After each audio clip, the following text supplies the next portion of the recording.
How the Casket Girls became vampires. Why do so many sources say the filles à la cassette arrived in 1728?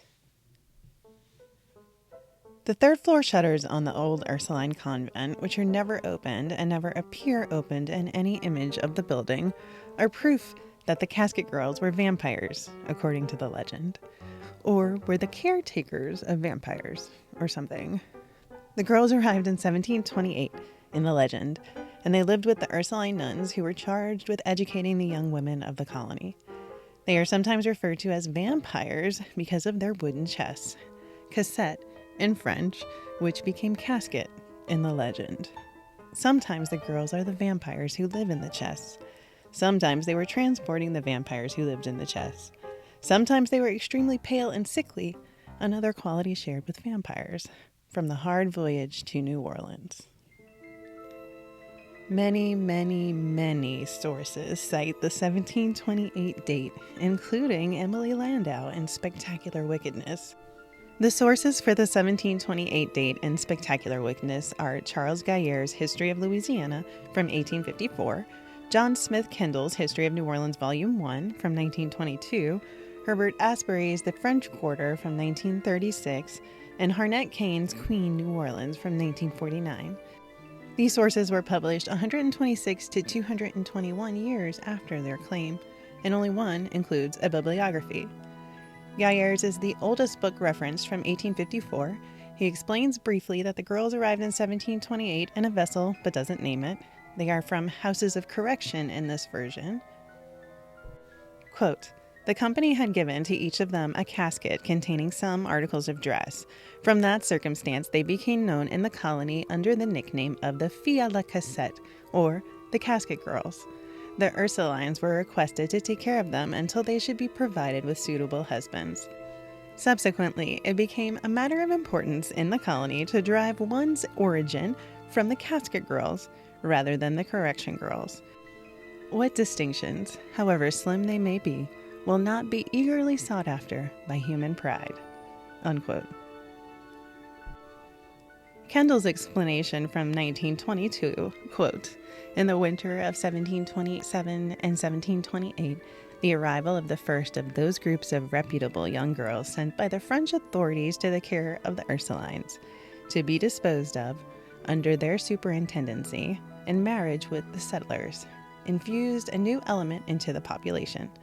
They brought with them each a small chest of clothing, whence the name filles à la cassette, the Casket Girls, by which they and other similar consignments in subsequent years are known in the history of the colony." Unquote. He explains in the footnote that the last group arrived in 1751, but no ship is listed and no sources for any of it. Herbert Asbury, who also wrote Gangs of New York in 1928, wrote The French Quarter, an informal history of the New Orleans Underworld in 1936. He is the one who includes a bibliography, but he doesn't reference any source directly. He distinguishes the Casket Girls from the Correction Girls and makes the same claim that they first arrived in 1728 and continued until 1751. He concludes with the same joke about how all New Orleanians have Casket Girls as ancestors, not Correction Girls, Africans, or natives. In 1949, Harnett T. Kane actually does not claim that the Casket Girls arrived in 1728, but the early 1720s, and goes on to repeat the same joke about how fertile the Casket Girls were and how barren the Correction Girls were.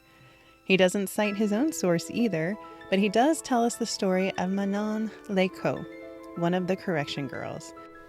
Manon is the subject of a novel published in 1731 by Antoine Francois Prévost, and then an opera by Puccini in 1893. It was not considered history at the time, but it was so controversial that it was banned. Kane's retelling is repeated as though it was history.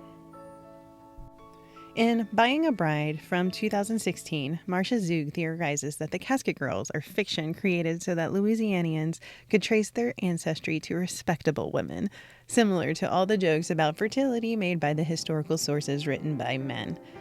She points out that 1728 is after any Correction Girls arrived, so they couldn't be confused with the criminals. A nagging detail Zug points out, though, is that the only women to arrive in the 1727 through 1728 time frame were the Ursuline nuns, who, by the way, deny that they housed the Casket Girls. While the Casket Girls aren't entirely fiction, their association with the Ursuline nuns is seemingly fiction. The Ursuline convent is the oldest building around, but it wasn't built until the 1750s. Before this building, the one previous to that was built in the 1730s. In addition, in photographs of this building from the mid-20th century, the third-floor windows didn't even have shutters.